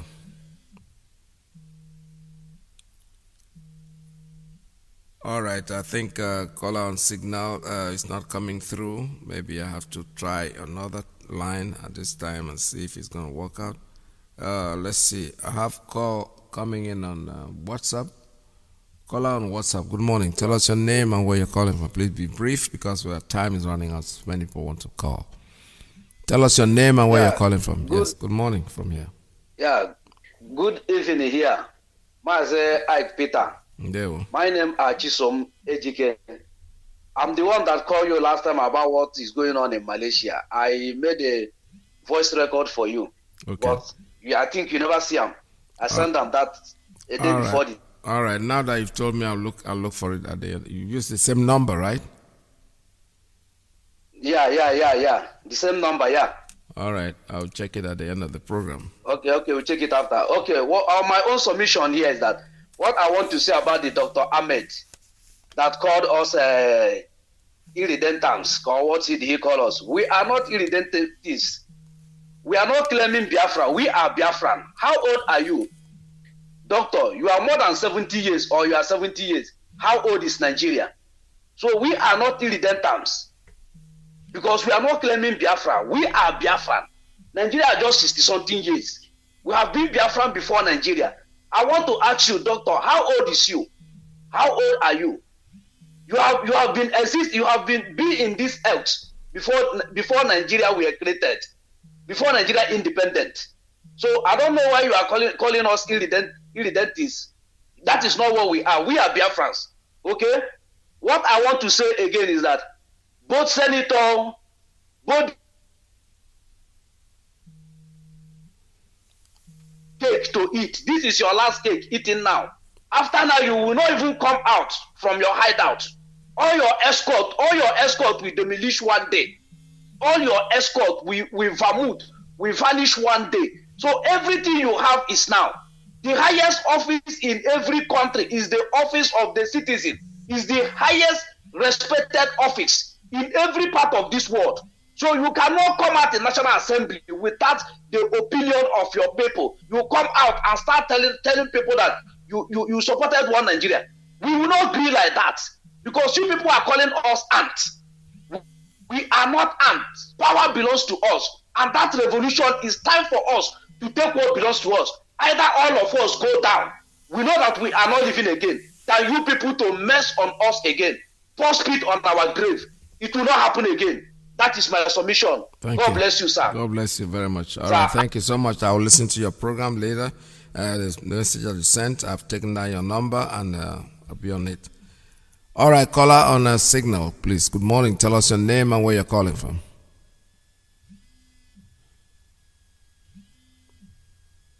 Jack, I'm calling from Lagos. Welcome I just want to add my voice to the program. I listened to all the clips you just played, and of the utmost concern was the last one. I don't know what his name was, but be it as it may, I don't think this is the time for us now to begin to analyze the idiosyncrasy of these individuals, because we know what they stood for. Now, when they have actually seen that the contraction will not work, so they will be sending. They are the actual irredentants that they are referring to. So they come, they think they can come to the TV station, they can come to a radio platform and just speak grammar. All the while they have been speaking grammar, they do not have any single solution. But the level we are now, the former governor of Anambra State, as if I think he says something, no single governor, no House of Assembly member, no National Assembly member, not even the president, so-called president, have the power to decide for the people. You can stay there and talk all the rubbish you talk in National Assembly. We know you are just there for about stamp. But you know one thing, when we get Biafra, we have decided and we are going to proclaim Biafra. Now, the only option left for those ones that are called themselves politicians or elites, more especially from Biafra land, when you go out there to meet them in the north and agree on the one Nigeria, you better remain there, do not come back. Because we are coming to the time where we adopt the methodology of J. Lawrence in Ghana. We are coming there. Believe you me, we are coming there. Because we will kill you. It's not like we are no longer joking. We will kill you left and direct. Millions of us have died. We died 1967 to 70. Our people, millions of our people were more down for restructuring. 2014, they had another useless national conference. The northern people, they fully throw it in the trash can. Let me see the idiots. If you like, you can call us any name. Before you were calling us miscreant. You call us all you care. But we assure you, we are here to see something. You are here to see something. All the checkpoints, all of them, everybody in checkpoint will die. Go and make it somewhere. Let the 40 days expire. They will die. It's not a joke. And any politician that is singing one Nigeria or traditional ruler, you will die. It's not a threat. That is the truth. Because we will fight to get the Biafra. We have done all we can, peacefully, legally, and otherwise. Have been calling for referendum, you refuse. That thing we want, we'll give it to you. We are not joking here. We're not saying word. Anything you like, you do. Anything you like, you say. We must get Biafra. Or Nigeria will go free. Nigeria will go again into second war. And the second war will be devastated. If you like, you can say anything. You can do anything. We must fight for our freedom. That is just the truth. If you like, you can romance the world. Me, I don't like romancing the world. We will fight if that is the only option left for Biafra to get Biafra. And nobody can stop us. Thank you, Mazi Iyke. Yeah, well, thank you so much. That was straight and simple. That's what I need this morning. I need you to call in. Tell me what your mind is. Say what's on your mind. We're not gagging you. Just say it the way it is. This is Radio Biafra USA 2. We're still taking calls at 646-920-4541. Caller on signal. Tell us your name and where you're calling from. Good morning from here. Good morning, Dr. Ike Peters. Yeah, nah, you both come this morning. Tell us your name. We're not kidding. My brother, let me restate my submission yesterday. Radio Biafra is our religion. Yes. Our leader is Mazi Nnamdi Kanu. We, the followers of Nnamdi Kanu, are Kanunites. Very good. K-A-N-U-N-I-T-E-S.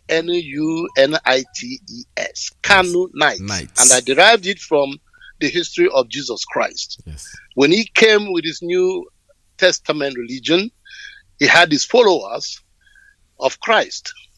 They were behaving like Christ. They were called Christ-like. Yes. So if you are acting like Mazi Nnamdi Kanu, that's why I said every true believer of Mazi Nnamdi Kanu behaves like Mazi Nnamdi Kanu. Therefore, we are Kanunites. Yes.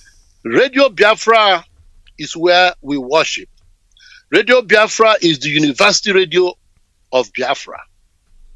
We have educated a lot of people, including myself. I've been educated in this radio, and everybody that has championed the work in educating us, like you, sir, Mazi Iyke Peters, now Dr.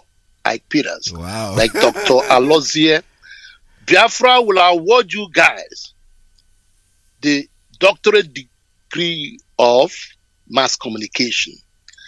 Nnamdi Kanu is Dr. Kanu, and his doctorate degree is awarded to him for broadcasting.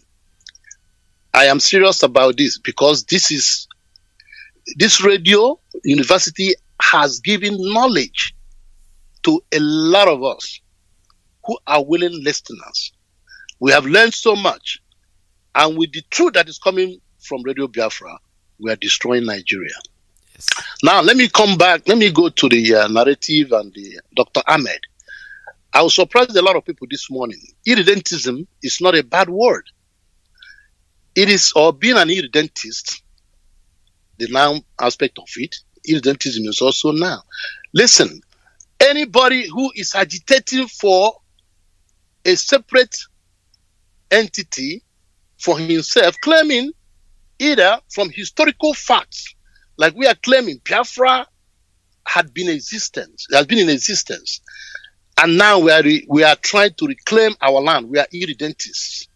But the funny part of it is that the greatest irredentists are the Fulanese, who are trying to capture the whole of Nigeria and claim it as their own caliphate. So anybody who is claiming a whole nation or part of the nation as his own part of the nation is an irredentist. It's not a bad word. Yes. People can check it out. That man is well educated, but the guy that called him his line from the pit of hell, he spoke before, he doesn't want to give up, you are signaling him to stop. Yes. He knows himself. That guy is very correct.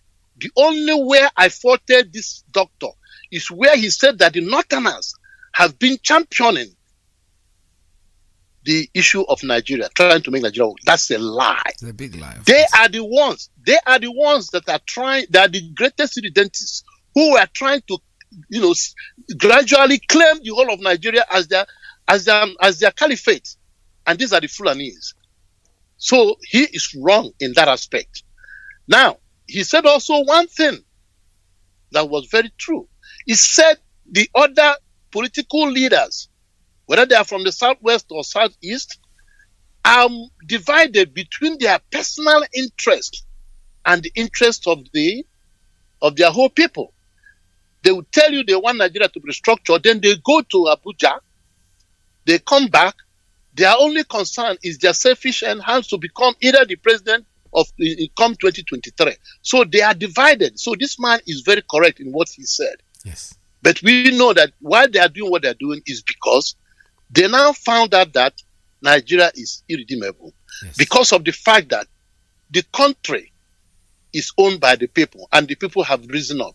So they are dancing now, trying to dance to the tune of the masses. The power belongs to the people. Yes. And that's what IPOB has achieved.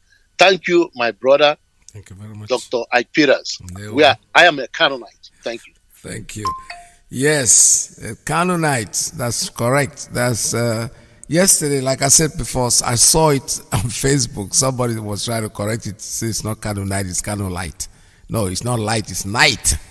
Knighthood. You know what it means? Sir this, sir that. On the Canonite. If you're a Canonite, anybody that acts like Nnamdi Kanu, that our leader is the one. There was a time somebody, I think there was a program. Our leader was asked a question and say, how come your people, these your people, they abuse people, they curse people, they talk in a very bad way, anybody that's against them, they talk.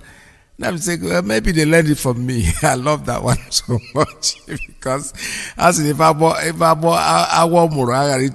so he is our lecturer, he's our leader, and we follow him anywhere he goes. He is our man. There's nothing anybody can do about it. Unfortunately, God cannot ordain everybody to do what he's doing. So God has pointed him to do his job, and he's doing it very well, and we're going to follow him to eternity. It doesn't matter where he takes us. He's going the right direction. No matter what you say, I'm so sorry. No apologies to anybody for following our leader. I have a call coming in on WhatsApp. Call up. Good morning. Tell us your name and where you're calling. Please, anybody that calls now, be very, very brief. Our time is almost up. Good evening from here, Mazi Iyke. Welcome to the program. This is Mazraf Udodli Ndikom. I came from Umuaka in Ulo province, Biafra land, but I live and serve the Legion of Biafra here in Russia as the national coordinator. Greetings to all Biafrans.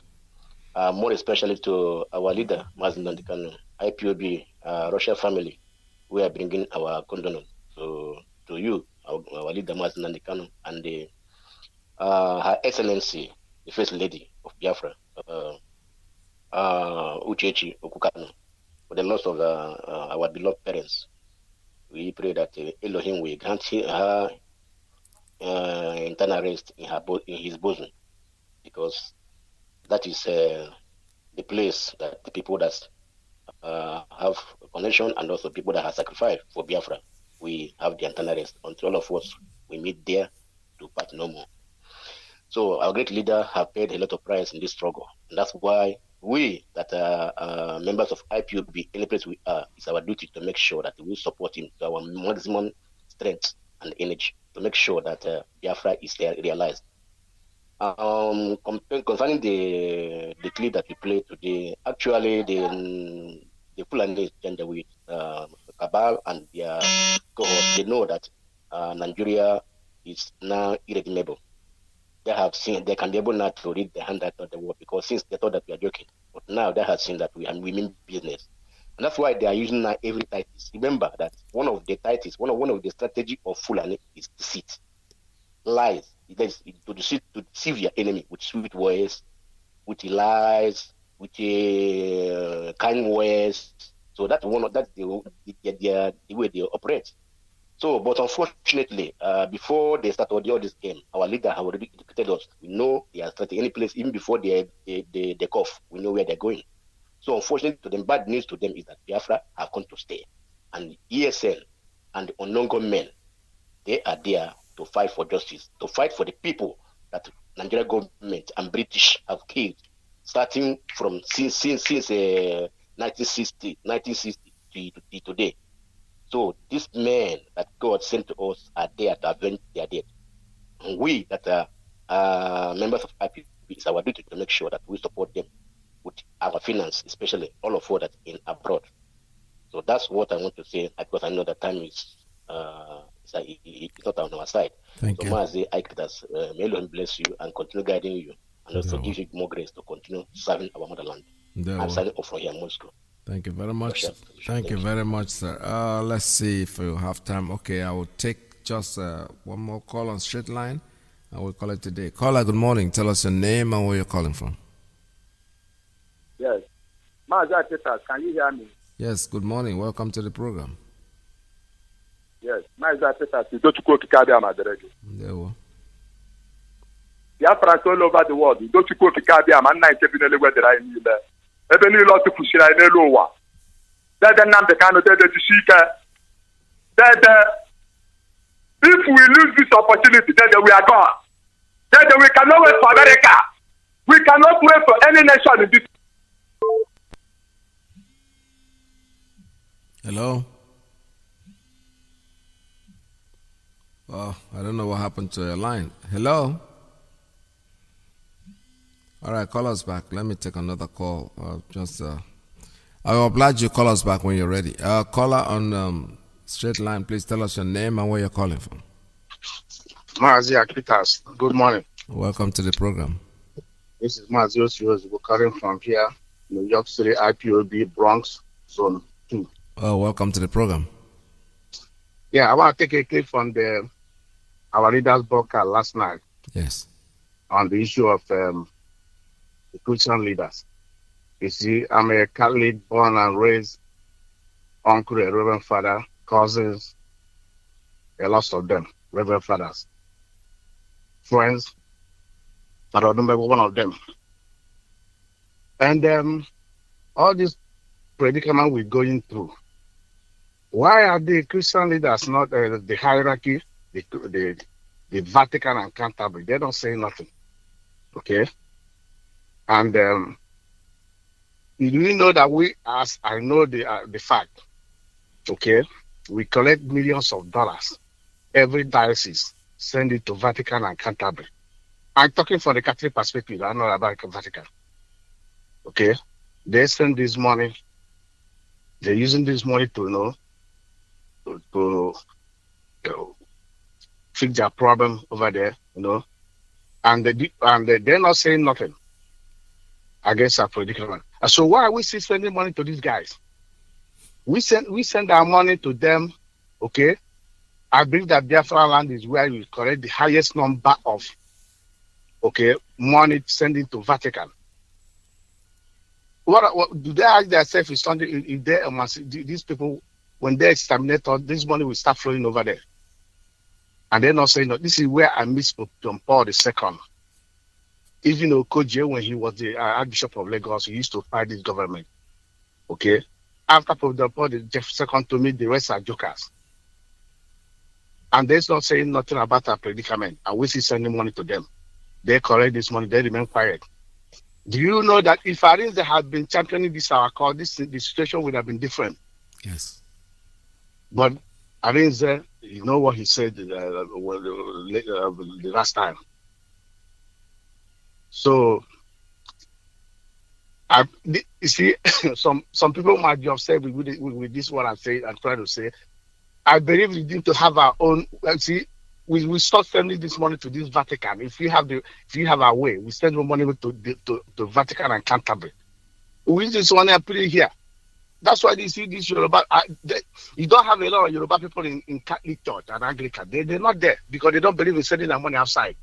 Now we're sending our money. The people we're sending the money to, it's like they want us to all die. Okay, they're aligning with our enemies. That's what it seems. I don't understand this. Mazi Peter, thank you very much. All right, thank you so much, my brother Ndewo. Like I said before, I am not going to really comment on that because I have not been able to. I've been privy to. I tried to air our leaders' broadcast this morning. Unfortunately, I don't know why the tape slipped. It refused to. I tried everything, but it couldn't play. But I still know that in the future I'm going to use it. But tomorrow I'll be off air. This time I won't be here tomorrow because Middle East, they're coming up with something. Kechukwono has a special program that is going to do tomorrow. So on my own time, he's going to be here. It's a very, very special program, something I need each and every one of us to listen to and be able to take from there, pass their comments and whatever he has to say. It's tomorrow. Tomorrow is Friday. So I expect Radio Biafra USA 2 to be off air tomorrow, Friday. Kechukwono is going to be in space and have issues. I have a special program that he's trying to run tomorrow. All right, with this, I think I've turned down all the lines because it's about time to go. Tomorrow, like I said before, is for Ikechukwono at this time. But what I want to add to this whole thing is this. That's the normal, typical language. The doctor that I aired his program this morning that was being channeled on Rise Television, he made one thing that I want to capture about this whole thing that he said, they in the north, they are discussing with some people in the south. I won't mention their names, that's how you said it. Why don't you want to mention their names? You are doing something that is good for your country. And you're hiding names. Why are you hiding your names? Because you are talking to the wrong people. You are talking to the stooges that you put in there. You are talking to the people that have eaten your money, people that you're bought over. So who are you discussing with? Are you talking to the people? Waste your time. Waste your energy. Keep doing what you're doing. You can talk to everybody you want. When you don't talk to the right people, you know what? Your word is like water on the back of the duck. It's not going to hold anything. We know who we are. We know we're Biafrans and we are going home. There's nothing you can do. I'm sorry about it. We're not being arrogant. We have only one leader. His name is Mazi Iyke. Anything you're discussing without him being part of it, well, you can discuss what you want with whoever you want. Anybody can go out there, somebody who's hungry and you throw some couple of naira on his face, he will sit down and tell you he's the one discussing. But when the time comes, you find out that you're wasting your time. The Arewa youths or whatever they call them, they have a friend, his name is Mazi Iyke. They have discussed with him over and over, but what is happening? We are talking about our ESN. ESN is our hope. ESN are people that have volunteered themselves to defend their own land. There is nothing we can do about it. Absolutely nothing. God bless ESN, and God also protect the unknown gunmen. We don't know who they are, whether gun women or gun men or gun boys or gun, whatever you call them, but they are humans. Let me use the word gun humans. Unknown gun humans. That's what they are. And whoever is trying to do anything to challenge them, help yourself. You call yourself an Igwe or you call yourself a chief or a thief, because there's no difference, just a change in the first letter. You can call yourself whatever you want, but you know something? When you challenge the spirit will come after you. The spirit is something you cannot see. You only feel the spirit if you have the power to feel the spirit.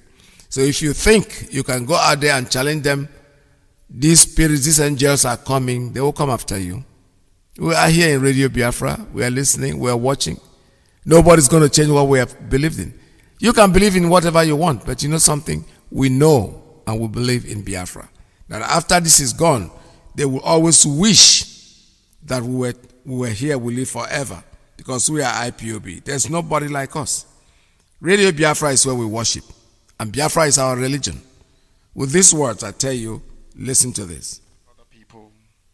Because as I once reminded you before we came, there was nobody like us. Now that we are here, they pretend, they copy, they emulate, they fabricate falsehood. But they can never be like us. Long after we are gone, they will wish we lived forever. IPOB is very special. Exceptionally special. The largest mass movement in the whole world bar none. And we did it because Chukwuokike Abiama is with us. We did it because Chukwuokike Abiama created IPOB himself. And we are here to pilot its affairs. We will not prevaricate. We will not stop. We will not slumber until Biafra is fully restored to its former glory. Anybody in doubt as to our resilience and our determination to restore Biafra is not only mistaken, not only misguided, but needs to see a psychiatrist. Because we are not stopping. I am Nnamdi Kanu and I don't stop until I get what I want. All right, with those words, we say, I have to remind you, Biafra is our religion. Radio Biafra is where we worship.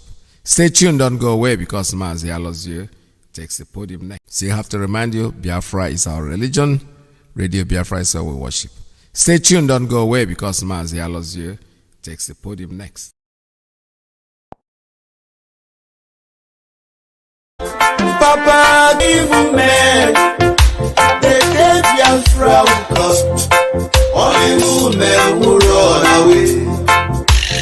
All you evil governors, all you bad politicians, listen to my voice. Biafra is coming very soon. You have broken, it invade your house. I got a good news for you. Biafra is coming very soon. Mama, cry no more. Papa, cry no more. I got a good news for you. Biafra is coming very soon. Oh, Biafra, the land of rising sun. Biafra, Biafra, Biafra is the hope of all Africa. IPOB, one family. IPOB, one family. One family. IPOB. The day Biafra will come, there be no place for evil men. The day Biafra will come, all evil men will run away. I thank you, Heavenly Father, for the life of our leader who fight for injustice in the whole Africa. In the person of Mazi Iyke, Iyke worldwide. I am praying for you. God will surely reward you. What our politician cannot do, what our saboteur cannot do, what our governors cannot do, He has done it for us. By giving Eastern Security Network in the whole of Biafra land, we are happy, we rejoice now. There is protection in our land. Oh, hey Biafra, the land of the rising sun. Oh, Biafra is our motherland. The day Biafra will come, there be no place for evil men. The day Biafra will come, all evil men will run away. The day Biafra will come, there be no place for evil men. The day Biafra. Roll a piece of fire. Oh, Biafra, the land of the rising sun. Give me freedom, give me Biafra. Give me freedom, give me Biafra. We are the people, to great nation. We are the people, with humanity. We are the best, all over the world now. We are the champion, all over the places. We want no war, only we need freedom. We keep moving, no going back. Let's join hands together, prove it all. Biafra is the land of promise, yeah. Wave your flag, wave your flag. Our Biafra flag, oh. Wave your flag, wave your flag. Our Biafra flag, oh. Wave your flag, wave your flag. Our Biafra flag, oh. Wave your flag, wave your flag. Our Biafra flag, oh.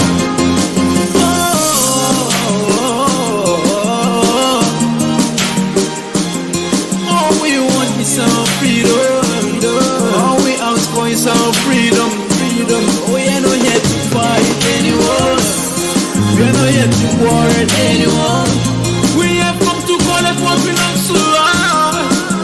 All we need is our freedom, and no one can stop us. Wave your flag, wave your flag. Our Biafra flag, oh. Wave your flag, wave your flag. Our Biafra flag, oh. Wave your flag, wave your flag.